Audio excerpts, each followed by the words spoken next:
Hello दोस्तों, एक बार फिर से स्वागत है आपका आपके अपने YouTube channel attractive English with Shailendra Kumar में। आज का जो हमारा टॉपिक है वो है पास्ट परफेक्ट कंटीन्यूअस टेंस। इससे पिछली 3 वीडियो में मैंने आपको पास्ट के 3 tense, past indefinite tense, past continuous tense, past perfect tense के बारे में बताया था। और उससे पिछली 4 वीडियो में मैंने आपको प्रेजेंट के 4 tense, present indefinite tense, present continuous tense, present perfect tense और प्रेजेंट परफेक्ट कंटीन्यूअस टेंस के बारे में बताया था। अगर आपने अभी तक वो वीडियो नहीं देखी हैं तो आप उन वीडियो को जाकर देख सकते हैं और अच्छे से समझ सकते हैं, क्योंकि जब तक आप शुरू से कोई भी टेंस को नहीं पढ़ेंगे तब तक आप कोई भी सेंटेंस नहीं बना सकते हैं। तो जाकर सबसे पहले शुरू से वाक्यों को पढ़ें, उसके बाद ही आप सभी सेंटेंसेस को बना सकते हैं। तो आगे चलते हैं आज के हमारे topic past perfect continuous tense की तरफ। Past perfect continuous tense. Past मतलब भूत, परफेक्ट मतलब पूर्ण और कंटीन्यूअस इसको बोलते हैं इम्परफेक्ट, अपूर्ण। टेंस मतलब काल। तो पूर्ण, अपूर्ण, भूत, काल। क्या पहचान है, किस तरह के सेंटेंसेस इस टेंस में आते हैं? तो चलते हैं पहचान देखते हैं। आइडेंटिफिकेशन मीन्स पहचान होती है, और इसकी पहचान जो है वह है जिन हिंदी वाक्यों के अंत में समय के साथ से, रहा था, रही थी, रहे थे इत्यादि शब्द आते हैं, वो वाक्य पास्ट परफेक्ट कंटीन्यूअस टेंस के अंतर्गत आते हैं। आगे चलते हैं हेल्पिंग वर्ब सहायक क्रिया की तरफ। इसकी जो सहायक क्रिया होती है वो होती है हैड बीन। चलते हैं रूल्स, नियम की तरफ। पहला नियम है एक वचन तथा बहुवचन कर्ता के साथ हैड बीन लगाते हैं। कर्ता एक वचन का हो या बहुवचन का हो, दोनों के साथ सहायक क्रिया आपकी हैड बीन लगेगी। यदि वाक्य नकारात्मक है तो सहायक क्रिया had plus not plus been लगाते हैं। यदि वाक्य क्या शब्द से शुरू है तो वाक्य सहायक क्रिया हैड से बनता है। यदि वाक्य के बीच में प्रश्नवाचक शब्द जैसे कब, क्यों, कैसे आदि आते हैं तो वाक्य के बीच में जो प्रश्नवाचक शब्द आया है उसकी ही आपको सबसे पहले इंग्लिश लिखनी है। उसके बाद अगला रूल है वर्ब की फर्स्ट फॉर्म में आईएनजी लगाते हैं। जो मेन वर्ब होगी, मुख्य क्रिया होगी, उसमें हम लोग को आईएनजी लगाना है। अगला रूल है प्रश्नवाचक वाक्य के अंत में प्रश्नवाचक चिन्ह अवश्य लगाते हैं।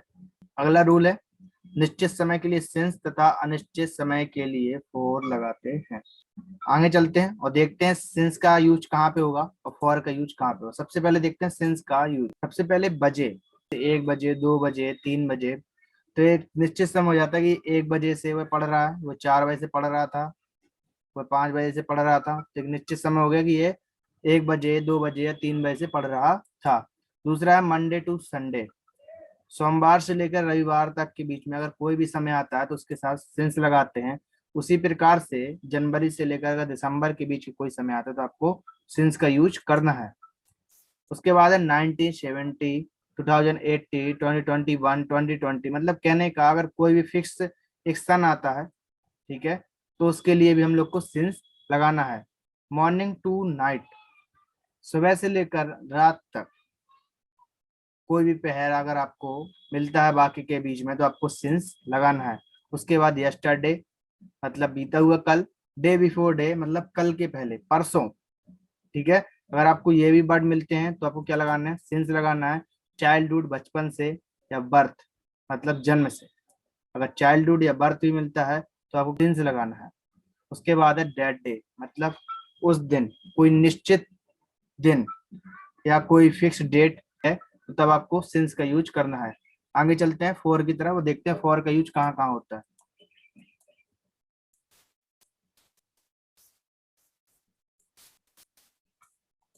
अगर वाक्य में समय, सेंचुरी मतलब शताब्दी, ईयर साल, मंथ महीना, वीक सप्ताह, डे दिन, हावर घंटा, मिनट मिनट और सेकंड सेकंड, ये समय अगर मिलता है, समय के साथ रहा था, रही थी अगर मिलता है तो आपको फॉर का यूज करना है। जैसे वो है 1 साल से खेल रहा था, 1 महीने से लड़ रहा था, 1 दिन से पढ़ रहा था, 1 घंटे से हंस रहा था। तो इसमें आपको क्या करना है, फॉर का यूज करना है। अगर एक से ज्यादा होता है तो आपको इसमें प्लूरल नंबर में इसको चेंज करना होगा। अगर 1 शताब्दी है तो 1 सेंचुरी, अगर 1 शताब्दी से अधिक है तो सेंचुरीज हो जाएगा। उसी प्रकार से अगर एक से ज्यादा है तो ईयर का ईयर्स, ठीक है। और अगर मंथ है तो मंथ का मंथ्स हो अगर मंथ है तो मंथ्स हो जाएगा, अगर वीक है तो वीक्स हो जाएगा, डे है तो डेज, हावर है तो हावर्स, और मिनट है तो मिनट्स, सेकंड है तो सेकंड। तो जैसे अगर दो शताब्दी हैं तो 2 सेंचुरीज, 2 साल हैं 2 ईयर्स, 2 महीने हैं 2 मंथ्स, 2 सप्ताह हैं 2 वीक्स, 2 दिन हैं 2 डेज, 2 घंटे तो 2 आवर्स, 2 मिनट तो 2 मिनट, और 2 सेकंड है तो 2 सेकंड। इसी प्रकार से आपको अगर एक से ज्यादा कोई भी ईयर, मंथ या डे या हावर, मिनट, सेकंड कुछ भी मिलता है तो आपको इसको पूरे नंबर में चेंज करना है। आगे चलते हैं अफर्मेटिव सेंटेंस की तरफ। साधारण वाक्य, ये वह वाक्य होते हैं जिनमें नई शब्द का या नकारात्मकता का प्रयोग नहीं होता है तथा इसमें कोई प्रश्नवाचक शब्द नहीं आता है। फॉर्मूला देखते हैं। Subject plus had plus been plus main verb plus ING plus object plus other plus since या फोर प्लस टाइम। एग्जाम्पल है, वह 2 घंटे से अपने कमरे में पढ़ रहा था। वह, सबसे पहले सब्जेक्ट आएगा ही, उसके बाद हेड, क्रिया, फिर बीन, मैन वर्ब, रीड माने पढ़ना, आईएनजी लगाएंगे तो रीडिंग हो जाएगा अपने कमरे में, तो इन हिज रूम, उसके बाद 2 घंटे से तो फॉर 2 आवर्स, तो he had been reading in the room for 2 hours. Example दूसरा है, मैं सुबह से खाना पका रही थी। सबसे पहले सब्जेक्ट लिखेंगे आई, उसके बाद हेड, फिर बीन, फिर मैन वर्ब कुक माने पकाना, आईएनजी लगाएंगे कुकिंग हो जाएगा, द फूड मतलब खाना, और सिंस मॉर्निंग, क्योंकि मॉर्निंग से लेके नाइट तक अगर कोई भी टाइम आता है तो उसमें क्या लगाते हैं, सिंस लगाते हैं, तो इसलिए I had been cooking the food since morning. आगे चलते हैं नेगेटिव सेंटेंसेस की तरफ। नकारात्मक वाक्य, subject plus had plus not plus been main verb ING object plus other since या फोर प्लस टाइम। राधा 1970 से इस घर में नहीं रह रही थी। आपने पहले देखा कि अफर्मेटिव सेंटेंसेस में सहायक क्रिया थी हैड बीन, लेकिन नेगेटिव सेंटेंसेस में सहायक क्रिया हैड नॉट बीन लगानी पड़ती है। सबसे पहले राधा, उसके बाद हैड, फिर नॉट, फिर बीन। लिव माने रहना होता है, एनजी लगाएंगे तो लिविंग हो जाएगा। उसके बाद ऑब्जेक्ट इन दिस हाउस या होम, 1970 के साथ सिंस लगाना है, तो Radha had not been living in this home since 1970। उसके बाद एग्जाम्पल दूसरा है, तुम 4 दिन से काम नहीं कर रहे थे, for you had not been working for 4 days. आगे चलते हैं इंटरोगेटिव सेंटेंसेस, प्रश्नवाचक वाक्य की तरफ। यह वाक्य क्या शब्द से शुरू होते हैं और यह सहायक क्रिया से ही बनते हैं। सबसे पहले हैड, फिर सब्जेक्ट, फिर नॉट, फिर बीन, फिर main verb plus ING plus object plus other plus since या for plus time plus question mark.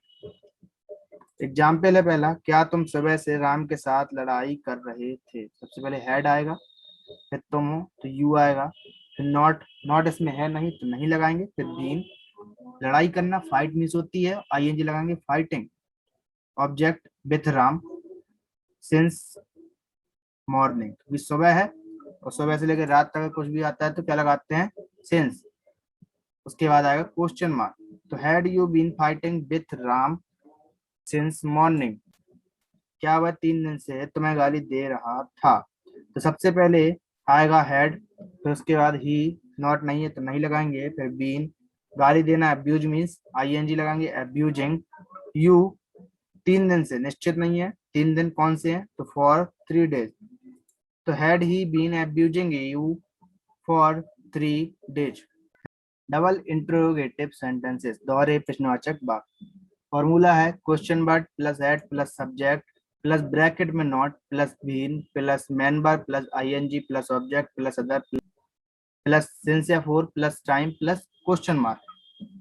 Example पहला देखते हैं, तुम 2 घंटे से कमरे में क्या कर रहे थे। What had you been doing in the room for 2 hours, उसके बाद क्वेश्चन मार्क। एग्जाम्पल दूसरा है, वह 2 बजे वहां क्यों जा रहा था, तो भाई had he been going there since 2 o'clock। दोस्तों यहाँ पे आज हमारा पास्ट परफेक्ट कंटीन्यूअस टेंस समाप्त होता है। अगर आपने पिछली 3 वीडियो पास्ट टेंस की नहीं देखी तो वो भी देख लें, और उससे पिछली 4 वीडियो प्रेजेंट टेंस के अभी तक नहीं देखी हैं तो वो भी जाकर देख लें, जिससे आप सीक्वेंस से सारे टेंस को सीख सकें। अगर आपको इस वीडियो में कोई भी प्रॉब्लम आती है, कुछ भी अगर कॉन्सेप्ट आपको क्लियर नहीं है, तो आप कमेंट के माध्यम से मुझसे पूछ सकते हैं। मैं आपको वहां पे आपका डाउट क्लियर करा दूंगा, जिससे आपको कोई भी आगे चल के परेशानी नहीं होगी। अगर आपको आज की वीडियो अच्छी लगी हो तो वीडियो को लाइक करें, कमेंट करें, शेयर करें और हमारे channel attractive English with Shailendra Kumar को सब्सक्राइब करना ना भूलें। Thank you.